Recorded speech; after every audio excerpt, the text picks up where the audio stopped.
السلام علیکم ورحمۃ اللہ وبرکاتہ۔ اعوذ باللہ من الشیطان الرجیم، بسم اللہ الرحمن الرحیم۔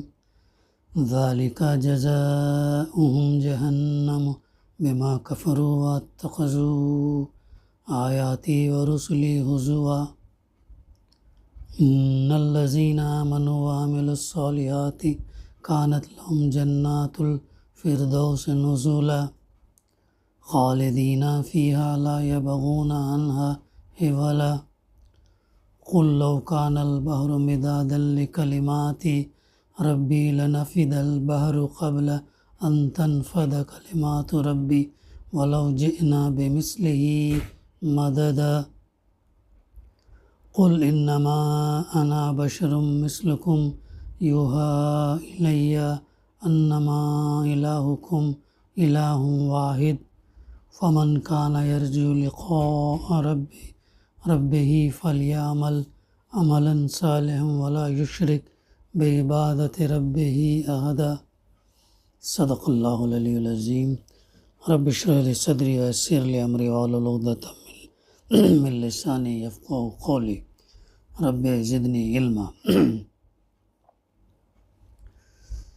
سورہ کہف کی آیت نمبر 106 سے 110 تک، بلکہ یہ وہ اختتامی آیات ہیں جن کی تلاوت ابھی ہم نے سماعت کی۔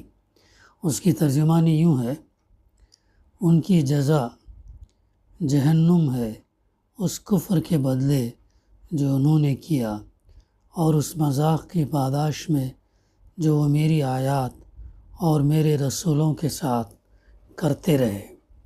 البتہ وہ لوگ جو ایمان لائے اور جنہوں نے نیک عمل کیے، ان کی میزبانی کے لیے فردوس کے باغ ہوں گے جن میں وہ ہمیشہ رہیں گے، اور کبھی اس جگہ سے نکل کر کہیں جانے کو ان کا جی نہ چاہے گا۔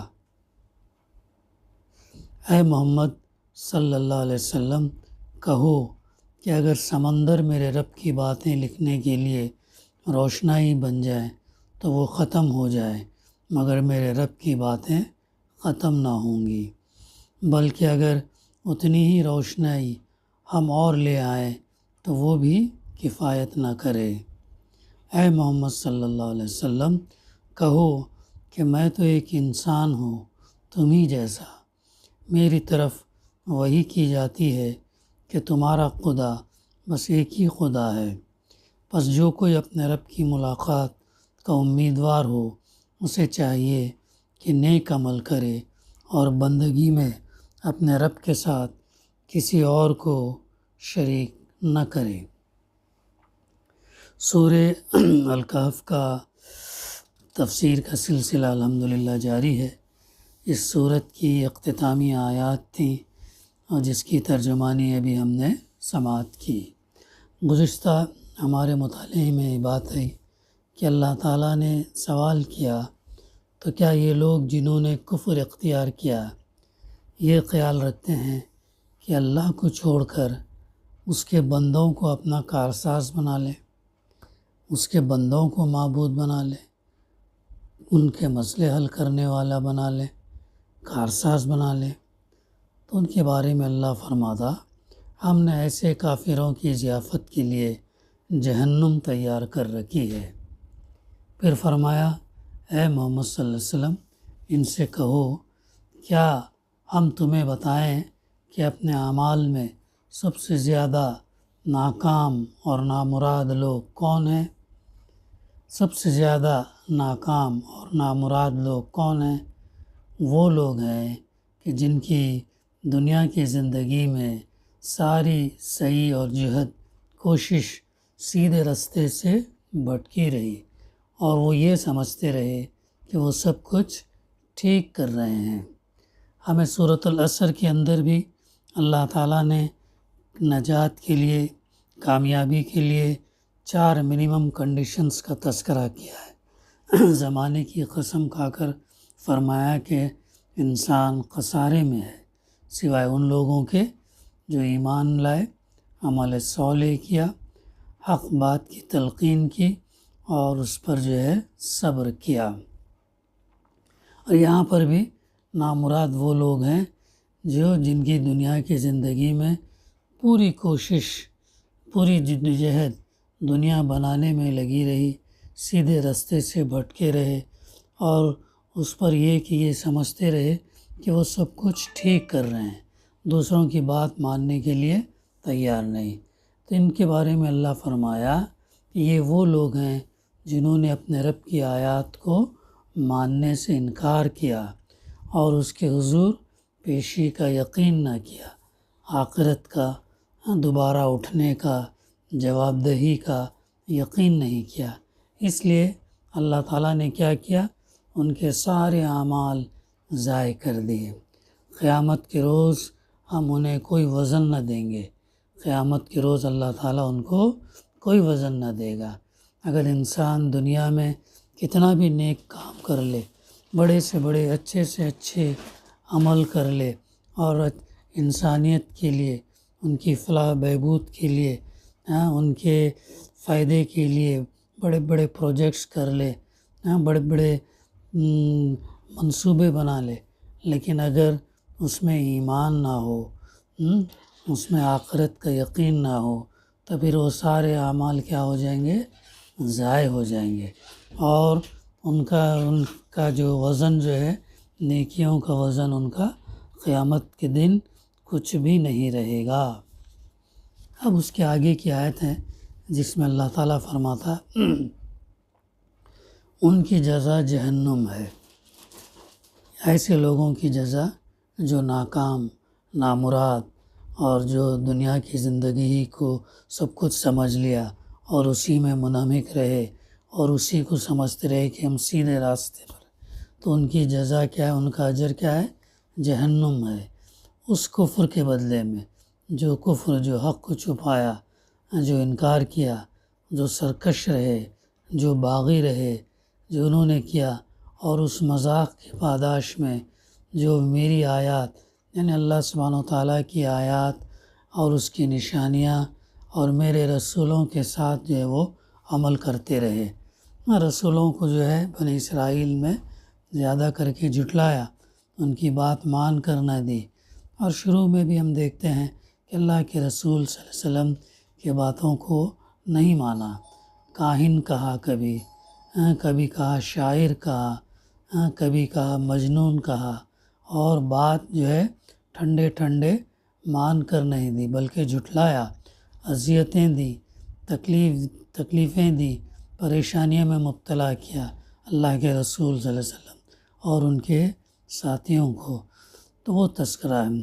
البتہ اس کے مقابلے میں جو لوگ ایمان لائے اور جنہوں نے نیک عمل کیے، دونوں چیز ضروری ہے، ایمان لانا بھی ضروری ہے اور ایمان کے ساتھ نیک عمل کرنا بھی ضروری ہے۔ ایسا نہیں کہ نیک عمل ہے، ایمان نہیں، تو پھر قابل قبول نہیں ہے، ایمان ہے، عمل نہیں ہے، تو یہ بھی قابل قبول نہیں ہے۔ دونوں ضروری ہے، ایمان اور عمل صالح۔ قرآن مجید میں متعدد مقامات پر اس کا تذکرہ ہم کو ملتا ہے۔ اب ان کی میزبانی کے لیے، ان کا اہتمام، ان کے انعام کے طور پر اللہ تعالیٰ کیا کریں گا؟ فردوس کے باغ ان کو عطا کریں گا۔ فردوس کے باغ، فردوس کیا ہے؟ ہمیں جو ہے اس فردوس کے تعلق سے تفسیر میں یہ بات آتی ہے کہ جنت کے لیے معروف ترین لفظ ہے، جو قریب تمام انسانی زبانوں میں مشترک طور پر یہ پایا جاتا ہے۔ سنسکرت میں پردینشا، قدیم کلدانی زبان میں پردیسا، قدیم ایرانی سند میں پیری، اور وائس عبرانی میں پردیس۔ مختلف زبانوں میں اس کے نام جو ہے الگ الگ ہیں، اور عربی میں اسے فردوس کہتے ہیں۔ یہ لفظ ان سب زبانوں میں ایک ایسے باغ کے لیے بولا جاتا ہے جس کے گرد حصار کھنچا ہوا ہو، باؤنڈری کھنچی ہوئی ہو، وسیع ہو، آدمی کی قیامگاہ سے متصل ہو اور اس میں ہر قسم کے پھل خصوصاً انگور پائے جاتے ہوں، بلکہ بعض زبانوں میں تو منتخب پالتو پرندوں اور جانوروں کا بھی پایا جانا اس کے مفہوم میں شامل ہے۔ قرآن سے پہلے عرب کے کلام جاہلیت میں بھی لفظ فردوس مستعمل تھا، اور قرآن میں اس کا اطلاق متعدد باغوں کے مجموعے پر کیا گیا ہے، جیسا کہ ابھی ہم سورہ کہف میں ہم دیکھ رہے ہیں کیا فرمایا گیا، کانت لہم جنات الفردوس نزلا، ان کی میزبانی کے لیے فردوس کے باغ ہیں، یعنی جو لوگ ایمان اور عمل صالح والے ہوں گے ان کی میزبانی کے لیے اللہ تعالیٰ فردوس کے باغ رکھا ہے۔ یہ ہے وہ انعام جو ہماری نیک عمل اور ایمان کی بنیاد پر انشاءاللہ ہم کو اللہ تعالیٰ جو ہے آخرت میں عطا کرے گا۔ اس کے لیے ہم دعا کرنا، اس کے لیے ہم عمل کرنا، اپنے ایمان کو مضبوط کرنا اور اللہ سے توفیق تائید اور بار بار جو ہے اس سے مانگتے رہنا کہ اللہ تعالیٰ ہم کو جہنم کے عذاب سے بچا کر جو ہے جنت الفردوس میں داخل کرے۔ اس سے جو تصور ذہن میں آتا وہ یہ ہے کہ فردوس ایک بہت بڑی جگہ ہے جس میں بکثرت باغ ہیں اور چمن اور گلشن جو ہے پائے جاتے ہیں۔ تو یہ چیز جو ہے اللہ تعالیٰ ان لوگوں کے لیے عطا کرے گا جو جنت میں داخل ہوں گے اور جس میں وہ ہمیشہ رہیں گے۔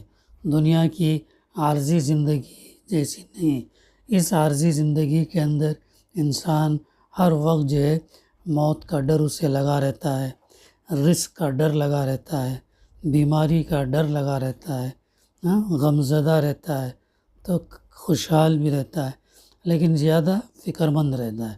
وہاں پر ان تمام چیزوں سے ابدی زندگی میں جو ہے وہ رہے گا، تو ان تمام چیزوں سے بچ کر صحیح زندگی جو ہے وہ گزارے گا، ہمیشہ رہے گا، اور کبھی اس جگہ سے نکل کر کہیں جانے کو ان کا جی نہ چاہے گا۔ ظاہر ہے ایسا گھر کے اطراف میں ایسا وسیع باغ ہو جن میں پرندے ہو، جن میں پالتو جانور ہوں، ایسا باغ باغیچہ اگر ہو تو کون ہے وہ جو اس سے نکل کر کہیں اور جانا چاہے گا؟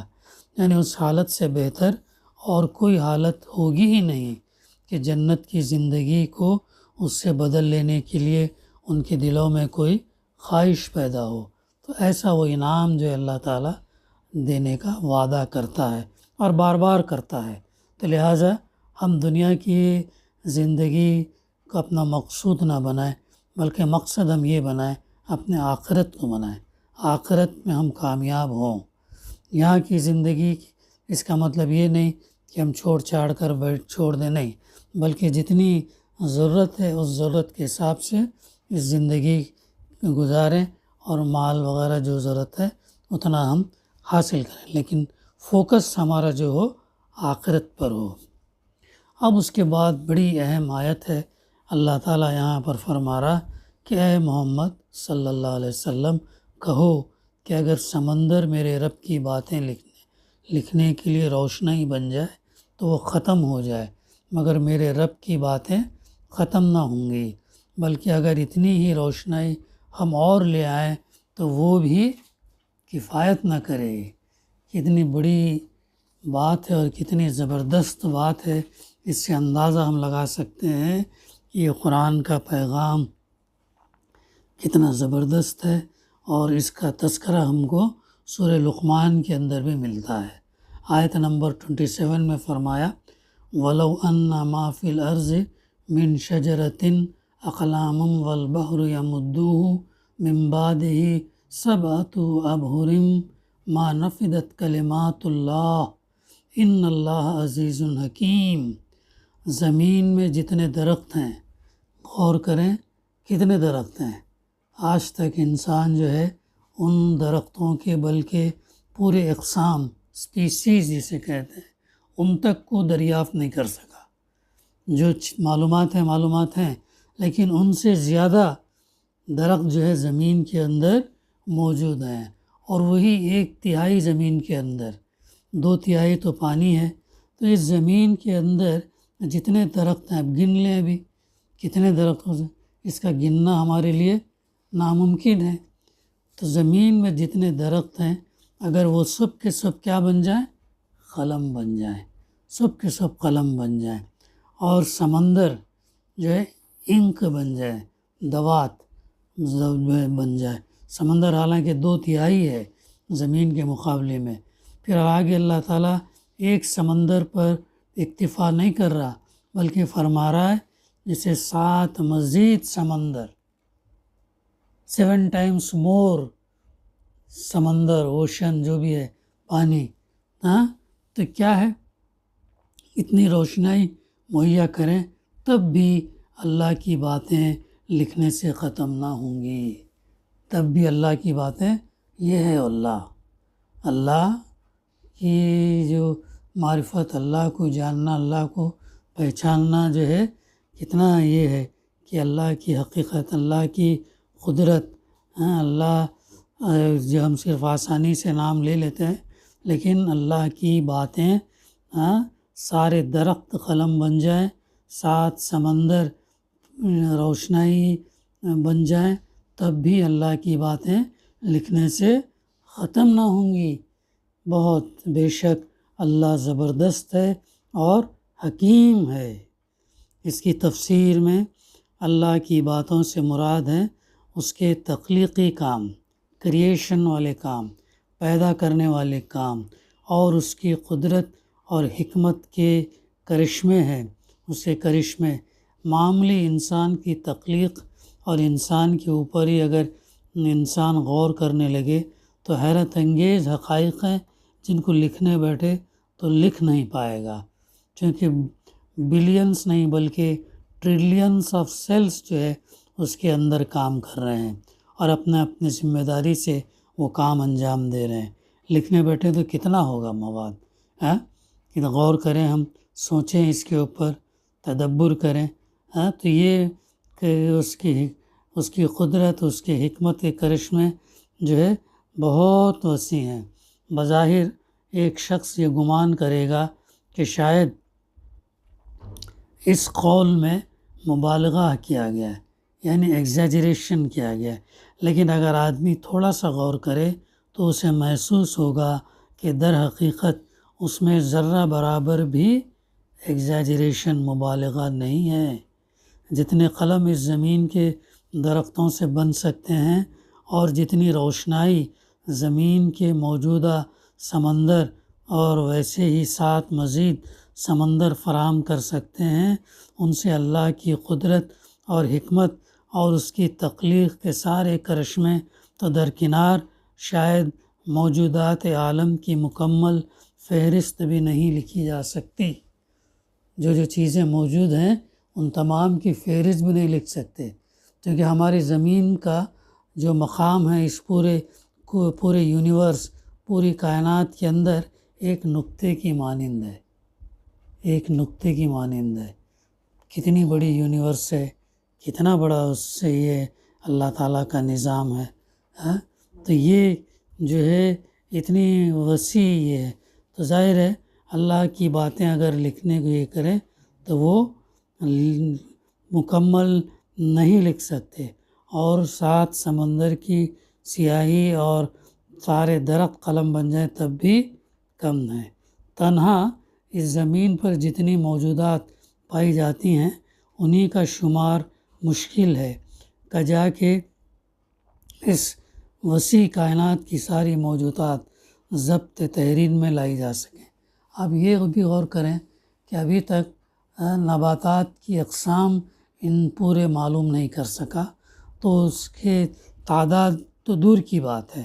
دوسری بات یہ کہ جو سمندر 2/3 پانی اس کرۂ ارض پر ہے، اس کرۂ ارض کے اندر کتنے اقسام کی مچھلیاں ہیں وہ بھی انسان کی تحقیق میں آج تک بات نہیں آئی، معلوم نہیں کہ کتنے یہ ہیں، کیسے کیسے اس کے اندر قدرتیں ہیں، کیسی کیسی مچھلیاں ہیں، کیسے کیسے یہ ابھی تک انسان جو ہے اس کو نہیں پہنچ سکا، وہ جانکاری حاصل نہیں کر سکا۔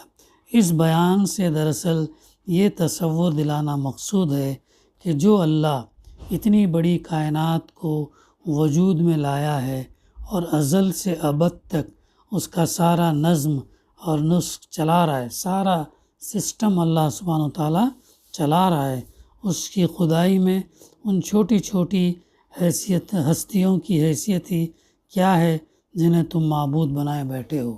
کتنا بڑا لاجیکل آنسر ہے جو یہاں دیا جا رہا ہے۔ غور کرنے کی بات ہے کہ جو لوگ اس کے بنائے ہوئے چیزوں کو معبود بنا رہے ہیں، انہیں یہ بات کیا سمجھ میں نہیں آتی کہ اللہ سبحانہ وتعالیٰ کتنا بڑا ہے اور کتنی قدرت اس کی ہے کہ اس کی باتیں نہ دنیا کے پیڑ لکھ سکتے ہیں پوری، اور نہ 7 سمندر سیاہی بن گئے تب بھی پوری نہیں۔ تو یہ بات یہاں پر بتانا مقصود ہے۔ اس عظیم الشان سلطنت کے چلانے میں جو ہے دخیل ہونا تو درکنار، اس کے کسی عقل قلیل جز سے پوری واقفیت اور محض واقفیت تک کسی مخلوق کے بس کی چیز نہیں ہے۔ پھر بھلا یہ کیسے تصور کیا جا سکتا کہ مخلوقات میں سے کسی کو یہاں خداوندانہ اختیارات کا کوئی ادنا سا حصہ بھی مل سکے جس کی بنا پر وہ دعائیں سننے اور قسمتیں بنانے اور بگاڑنے پر قادر ہو۔ بڑی اہم آیت ہے اور اس کی تفسیر اور بھی ہو سکتی ہے، بہت وسعت ہے اس کے اندر اور بہت اہم باتیں جو ہے اس کے اندر بیان کی گئی ہیں کہ اللہ تعالیٰ جو ہے، اللہ کی باتیں مکمل ختم نہیں ہو سکتی ہیں۔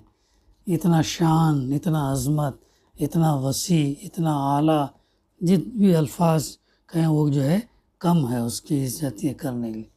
آگے فرمایا جا رہا اے محمد، اس کے بعد جو ہے کہا جا رہا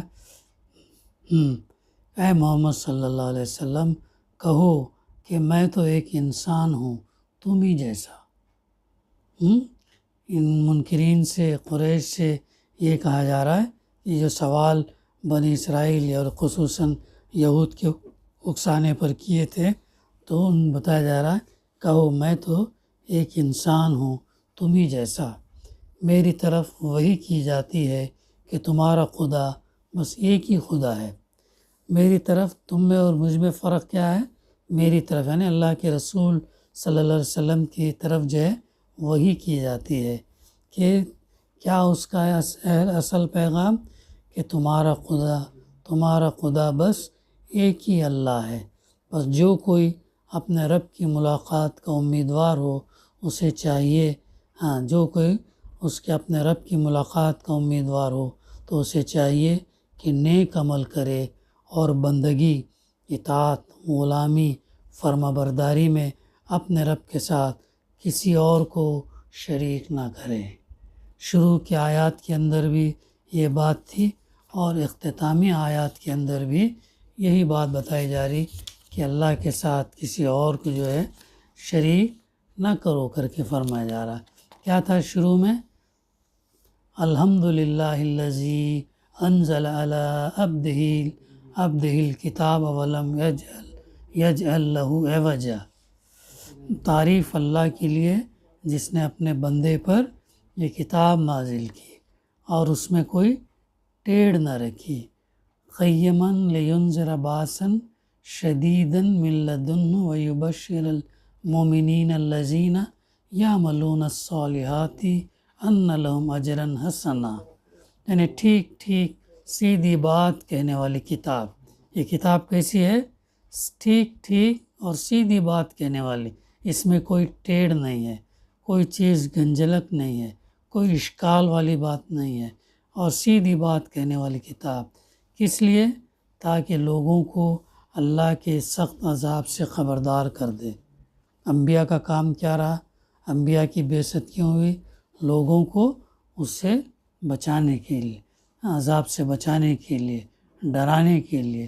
اگر تم شرک کرو گے، برائیوں میں، بد اخلاقیوں میں، گمراہیوں میں اگر ڈوبو گے تو پھر تمہیں عذاب سے کوئی نہیں بچا سکے، اور اس کے مقابلے میں ایمان لا کر نیک عمل کرنے والوں کے لیے خوشخبری دے کہ ان کے لیے کیا ہے، اچھا اجر ہے جس میں وہ ہمیشہ رہیں گے، جس میں ماکثین فیہا ابدا، جس میں ہمیشہ رہیں گے۔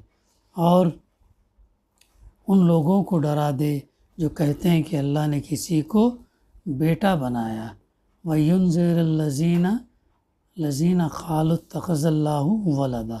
تو اس ابتدا میں بھی یہ بات کہی گئی اور اختتام میں بھی ان تمام واقعات کو یہ کرنے کے بعد جو ہے اختتام میں بھی یہ بات کہی گئی کہ جو ہے خدا بس ایک ہی خدا ہے۔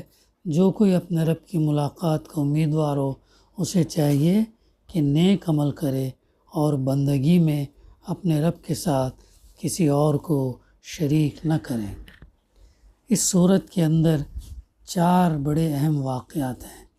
ان 4 واقعات کے ذریعے سے انسان کی جو ہے آزمائش، پہلا جو واقعہ جو ہم دیکھتے ہیں اصحاب کہف کا، اصحاب کہف کے واقعے کے اندر دین کی آزمائش ہے کہ انسان جو ہے دین کو ترجیح دے، ایمان کو ترجیح دے اور ایمان کا دامن نہ چھوڑے، دنیا کے مقابلے میں یا کسی چیز کے مقابلے میں جو ہے وہ دنیا کو چھوڑے اور دین اور ایمان پر جو ہے قائم رہے۔ وہ تفصیلات ہمارے سامنے آ چکی ہیں الحمدللہ کہ انہوں نے اپنے دین کو بچانے کے لیے غار میں پناہ لی اور اللہ تعالیٰ نے پھر ان کی مدد کی اور وہ 309 سال تک سوئے رہے، دوبارہ اٹھایا، بتایا کہ ہم اسی طریقے سے انسان کو موت کے بعد دوبارہ اٹھاتے ہیں۔ دوسری چیز جو ہے مال کی آزمائش، مال کا امتحان۔ اس امتحان کے اندر بھی اللہ تعالیٰ نے 2 بندوں کی مثال دی۔ ایک کے پاس اللہ تعالیٰ نے مال کی کثرت 2 باغ دیے اور جس کے فینسنگ میں جو ہے کھجور کے درخت اور بیچ میں انگور وغیرہ اور باغ تھے، اور جو ہے وہ بجائے اللہ کا شکر ادا کرنے کے ناشکرا پن کیا اور اس زوم میں تھا کہ یہ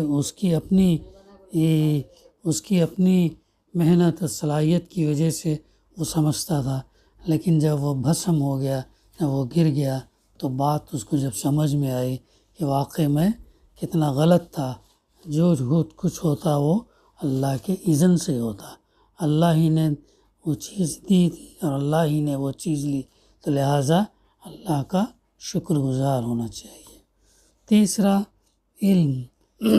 علم کے تعلق سے ہمارے سامنے یہ بات ہے کہ موسیٰ علیہ السلام نے، حالانکہ نبی، جلیل القدر نبی، اللہ سے ان کا کلام ہوا، اتنے نبی، لیکن علم کی خاطر ایک طویل سفر وہ کرتے ہیں۔ علم کی اہمیت بتائی گئی اور علم کی اہمیت پھر خضر علیہ السلام کے ساتھ جو 3 واقعات، وہ واقعات بھی ہمارے سامنے آئے۔ ایک تو وہ جو کشتی، جس کشتی میں وہ سفر کرتے اس میں سوراخ کیا جاتا ہے، دوسرا وہ ایک بچے کو وہ قتل کر دیتے ہیں، تیسرا ان 2 یتیم بچوں کے خزانے کو بچانے کے لیے دیوار جو کھڑی کر دیتے ہیں اور اس کی مزدوری نہیں لیتے۔ ان تینوں میں جو ہے موسیٰ علیہ السلام صبر نہیں کر سکے اور صبر نہ کر سکنے کی وجہ سے دونوں کا آگے بڑھنے کا سلسلہ ختم ہو گیا۔ یعنی علم کے بارے میں بھی یہ ہے کہ علم کا جتنا بھی علم ہو، علم اس کی آزمائش یہ ہے کہ علم کے ذریعے سے انسان جو ہے اس میں نہ آئے، غرور میں، تکبر میں، گھمنڈ میں، بلکہ تواضع رکھے، خود پسندی یہ نہ کرے کہ جو بھی علم ہے وہ اللہ کا عطا کردہ ہے، اللہ نے جو دیا وہی علم ہے۔ تو علم کا امتحان کے اندر بھی جو ہے اگر ہمیں جو بھی یہ ہے اس پر عامل ہونا ہے، عمل کرنے والے ہونا ہے اور تواضع اختیار کرنے والا، غرور، تکبر، گھمنڈ اور وہ چیز جو ہے نہیں رہنی چاہیے۔ چوتھی آزمائش جو ہے اقتدار کی آزمائش ہے۔ ذوالقرنین